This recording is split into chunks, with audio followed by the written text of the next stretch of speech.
Hi. For those of you who don't remember me, my name's George. I'm an OC now, so I left Highgate last year amidst the whole kind of COVID nightmare.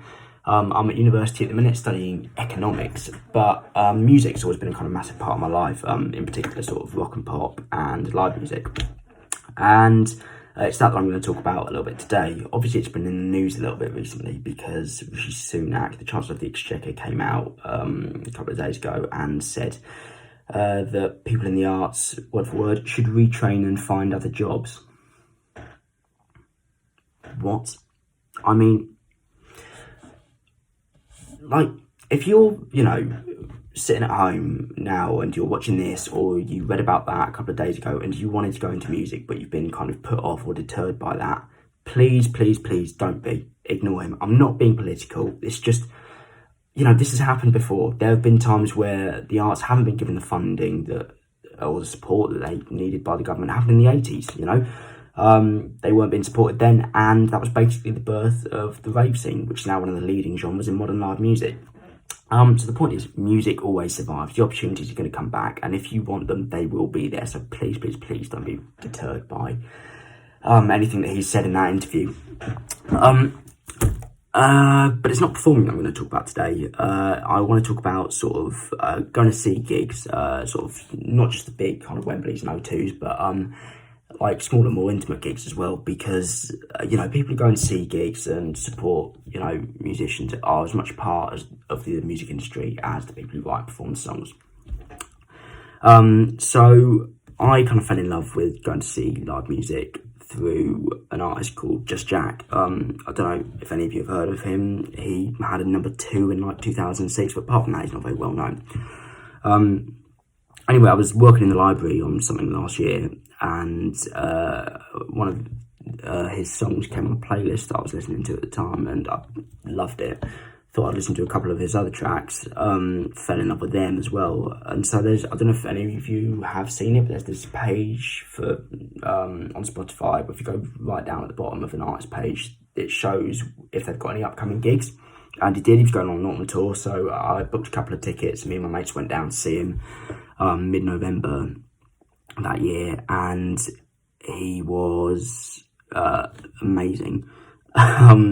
Yeah, he was absolutely brilliant. I don't know what it is about, maybe being in a smaller venue. It was at Scala. I don't know if anyone's heard of it. It's by King's Cross. It's got a capacity of about 800 people, which is still quite big, to be honest, in the grand scheme of things. But anyway, when you're kind of packed into a much smaller room with people like that, all of you singing along to the same thing. I mean, I can remember singing along to one of his songs, sort of making direct eye contact with him and thinking, God, I really feel part of a kind of experience here. And then I turned around to an older guy who was standing next to me, tapped me on the shoulder, and it turned out that he was Just Jack's dad. And I was like, what the hell? This is mad.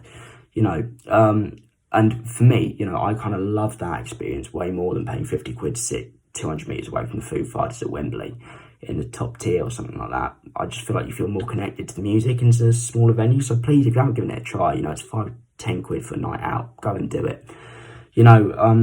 And it's not as if Scala's the only venue like that in London. I mean, countless, literally countless. I mean, there was a guy that was supporting Just Jack there that night.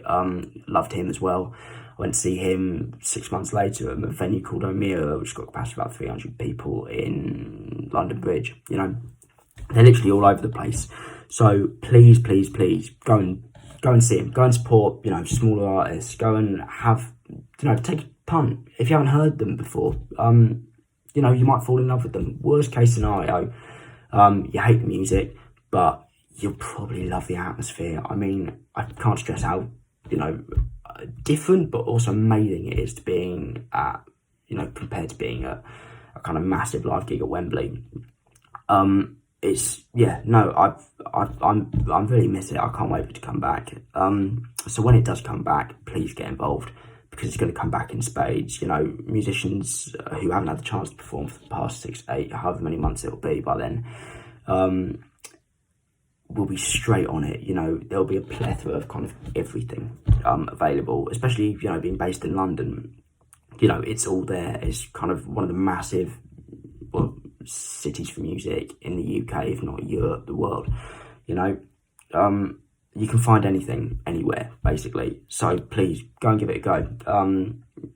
You know, even down the road, Camden Assembly School, Southern Rock and Pop Night, there every week. Not every week, every term. They've always got gigs on. Go on their website, have a look, you know, see who's there. It's honestly unbelievable. Do it, basically.